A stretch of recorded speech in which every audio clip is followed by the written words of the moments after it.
Bismillahirrahmanirrahim. Allahumma salli ala sayyidina Muhammad wa ala ali sayyidina Muhammad. Rabbi shrah li sadri wa yassir li amri wahlul 'uqdatam min lisani yafqahu qawli. Assalamualaikum warahmatullahi wabarakatuh. Bagaimana kabarnya anak-anakku semua? Semoga kalian sekeluarga di rumah selalu dalam keadaan sehat walafiat. Amin ya rabbal alamin. Baik, ketemu lagi dengan Bu Guru pada PJJ PAI pada hari ini. Materi masih tentang bab Ayo Semangat Menuntut Ilmu. Penjelasan tentang hadis menuntut ilmu. Anak-anak, agama Islam adalah agama yang sangat menjunjung tinggi ilmu pengetahuan. Nah, dalam bahasa Arab, kata ilmu itu sendiri memiliki arti mengetahui. Lawan dari kata jahlu yang artinya tidak tahu atau bodoh. Nah, bahkan wahyu pertama yang diterima oleh Nabi Muhammad SAW berbunyi Iqra, yang artinya adalah bacalah. Nah, ayat tersebut mengindikasikan bahwa membaca yang dapat diartikan sebagai usaha menuntut ilmu sangat penting bagi umat Islam. Lantas, bagaimana sih sebenarnya hukum menuntut ilmu menurut pandangan Islam? Anak-anak, banyak hadis tentang kewajiban untuk menuntut ilmu yang bisa menjadi pegangan kita agar terus belajar, lantaran sangat besar keutamaan orang berilmu. Sebab ilmu itu adalah kunci keberhasilan, kunci segala kebaikan. Nah, dalam Islam, tak akan sempurna agama dan amal ibadah seseorang tanpa menuntut ilmu. Ya, setiap kita kan lahir dalam keadaan yang sama, suci dari dosa dan tidak berilmu. Nah, gak ada kan orang yang begitu lahir langsung bisa macam-macam, menguasai ilmu macam-macam, kan tidak ada.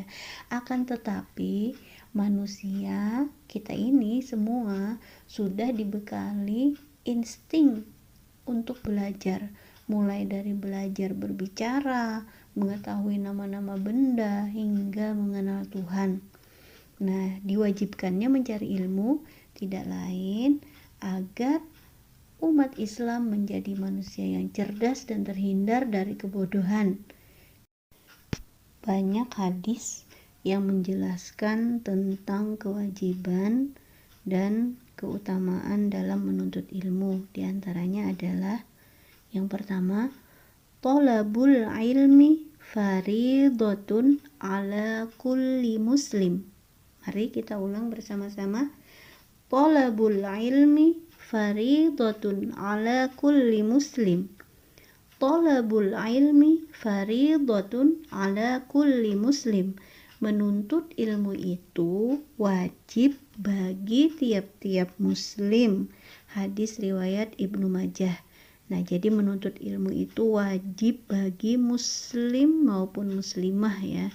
Nah, ketika sudah turun perintah Allah yang mewajibkan suatu hal yang harus dilakukan setiap muslim, yang harus dilakukan setiap muslim adalah sami'na wa ata'na. Kami dengar dan kami taat.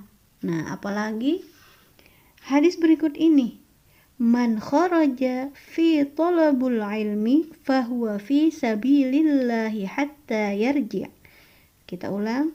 Man kharaja fi talabul ilmi fahuwa fi sabilillahi hatta yarji'. Sekali lagi. Man kharaja fi talabul ilmi fahuwa fi sabilillahi hatta yarji'.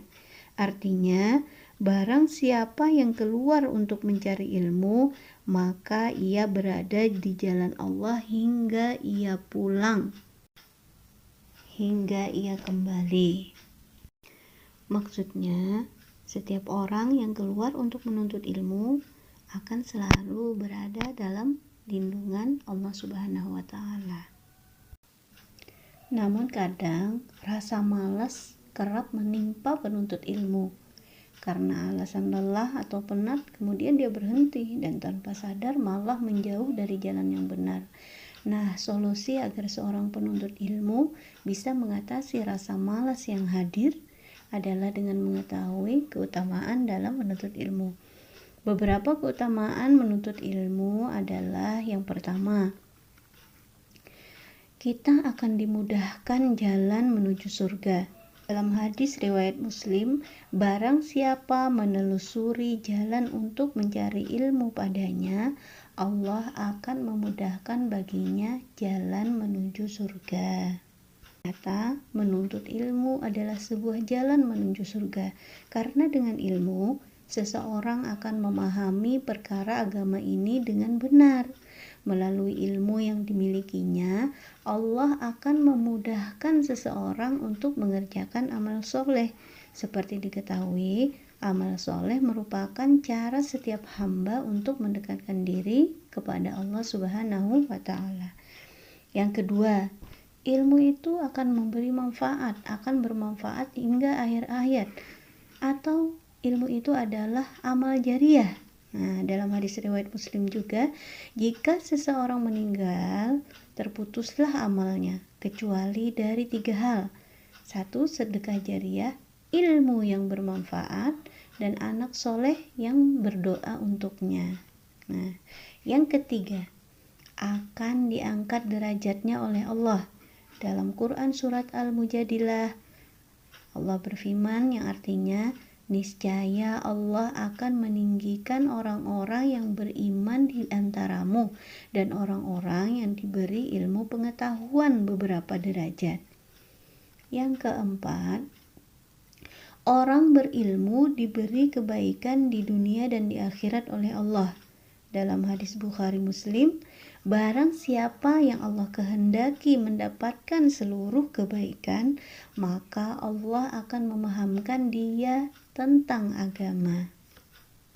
Ini semua adalah di antara keutamaan-keutamaan bagi seorang penuntut ilmu. Masih banyak keutamaan yang lainnya, tapi kita cukup mengetahui yang ini dulu.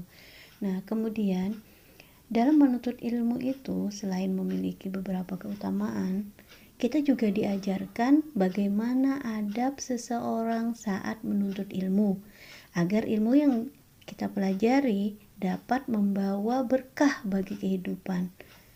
Seperti kata Imam Malik berikut ini, pelajarilah adab sebelum mempelajari suatu ilmu. Nah, dari pesan tersebut dapat kita ketahui sangat penting untuk mempelajari adab terlebih dahulu sebelum seseorang menuntut ilmu. Berikut ini adab-adab dalam menuntut ilmu yang perlu kita ketahui adalah: pertama, niat lillahi ta'ala. Niat karena Allah. Saat kita hendak menuntut ilmu, niat utama kita harus karena Allah. Nah, terus yang kedua, selalu berdoa saat menuntut ilmu. Nah, tadi sudah berdoa sebelum menuntut ilmu, sebelum belajar tadi sudah berdoa ya. Nanti setelah belajar juga ditutup dengan doa. Terus yang ketiga, bersungguh-sungguh dalam menuntut ilmu. Nah, ketika menuntut ilmu, hendaknya kita lakukan dengan bersungguh-sungguh dan selalu antusias untuk mendapatkan ilmu yang bermanfaat. Tuntutlah ilmu seolah-olah tidak pernah kenyang dengan ilmu yang didapatkan. Hendaknya kita selalu berkeinginan untuk menambah ilmu kita. Nah, Rasulullah bersabda, 2 orang yang rakus, yang tidak pernah kenyang, yaitu orang yang rakus terhadap ilmu dan tidak pernah kenyang dengannya, dan orang yang rakus terhadap dunia dan tidak pernah kenyang dengannya. Terus yang keempat adalah menjauhi maksiat, menjauhi hal-hal yang buruk. Agar kita mendapatkan ilmu yang bermanfaat dan penuh berkah, maka kita harus menjauhkan diri dari maksiat, karena maksiat akan membuat otak menjadi sulit untuk berkonsentrasi. Ketika kita melakukan hal-hal buruk, maka akan membuat pikiran kita sulit untuk berkonsentrasi, sehingga ilmu yang kita tangkap akan sulit dimengerti. Yang kelima, jangan sombong ketika menuntut ilmu. Nah, jika ingin mendapatkan ilmu yang bermanfaat, maka kita harus tetap rendah hati. Jangan merasa sombong ketika kita sudah merasa cukup dengan ilmu yang kita miliki. Kalau merasa cukup, akhirnya kita akan menutup diri kita untuk belajar kembali. Aku sudah tahu kok, begitu kan. Yang keenam adalah memperhatikan guru, menyimak guru saat menuntut ilmu. Menyimak guru atau seseorang yang sedang menyampaikan ilmu kepada kita merupakan salah satu adab dalam menuntut ilmu. Jangan berbicara atau melakukan hal lain yang tidak ada hubungannya sama sekali dengan pelajaran yang disampaikan saat menuntut ilmu. Dalam artian, kita harus fokus mendengarkan dan menyimak. Nah, mulai sekarang usahakan tetap fokus dan bersungguh-sungguh dalam menuntut ilmu ya. Tetap semangat menuntut ilmu di mana saja, mau di sekolah ataupun mau di rumah. Nah, dan bukan hanya ilmu pelajaran umum, tapi juga harus diiringi dengan menuntut ilmu agama sebagai bekal kita menjalani hidup di dunia dan bekal hidup kita di akhirat nanti. Anak-anakku yang soleh dan solehah, ilmu adalah karunia yang Allah berikan kepada hamba-hamba pilihan. Jadi untuk mendapatkannya bukan hanya sekedar memerlukan niat dan usaha, namun doa dan permintaan untuk mendapatkannya juga harus selalu dipanjatkan.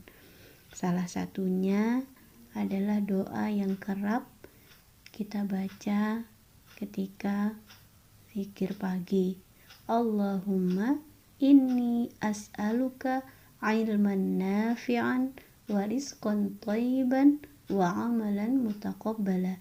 Ya Allah, sungguh aku memohon kepadamu ilmu yang bermanfaat bagi diriku dan orang lain, dan rizki yang halal dan amal yang diterima. Nah, terakhir, Bu Guru berpesan, semangatlah dalam menuntut ilmu dan buanglah rasa malas. Niatkan setiap langkah itu adalah ikhlas hanya mengharap ridha Allah. Belajarlah dengan tekun dan sungguh-sungguh. Amalkan setiap ilmu yang kau miliki di dalam kehidupan, serta berdoa kepada Allah agar selalu diniakan ilmu yang bermanfaat di dunia dan di akhirat. Demikian untuk pembelajaran materi pada hari ini. Nah, selanjutnya kegiatannya adalah mengerjakan soal pada link soal yang sudah Bu Guru berikan di grup WA dan Google Classroom. Bu Guru mohon maaf untuk segala kekurangan. Semoga yang kita pelajari hari ini bermanfaat dan mendapat ridho dari Allah Subhanahu wa Ta'ala. Mari kita akhiri pembelajaran hari ini dengan membaca hamdalah bersama-sama. Alhamdulillahirabbil alamin. Assalamualaikum warahmatullahi wabarakatuh.